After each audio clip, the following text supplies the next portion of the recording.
Everyone is finding shit ton of templates for n8n on Instagram, on LinkedIn. Here's the hard truth: they're not going to work out because everybody has a different use case. What I've learned so far is whenever you're building automation, build it from scratch. I don't use templates. I like to build it from scratch, thinking from the first principles. What it really means is you break down the problem until you get to absolute truth. What is an absolute truth? I'll give you an example from an ETL pipeline that I built. We had to collect data from 32 stores, from Amazon, Shopify, Facebook, Google.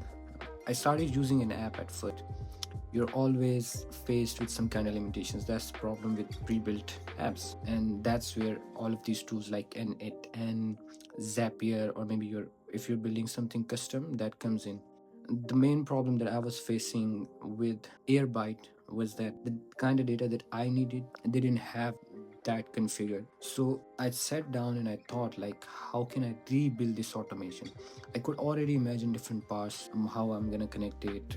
We'll have some kind of webhooks, some calls in between to really process the data. All the data was going to MongoDB. Okay, now you have aggregation pipelines inside there, everything. But at the end of the day, I settled for building everything from scratch. So pull up all the APIs from those stores. I create a web server on GCP, and n8n was basically the main orchestrator, and it was the transformation layer for my ETL pipeline. E was my GCP server. So every day you make a call to GCP server, it extracts the data, it sends it back to n8n, you transform it inside n8n, and then you load it to your database. And then we switched over to Google Firebase, where we store all of the data that we had from all of those stores. Next step was for me to make this data queryable. So what I did, basically, I created an agent where you can ask it and it's gonna use the data index from indexes, and it's gonna give you different analytics based on that data. It's a production pipeline that's still working. Now, if you want to plug and play this pipeline,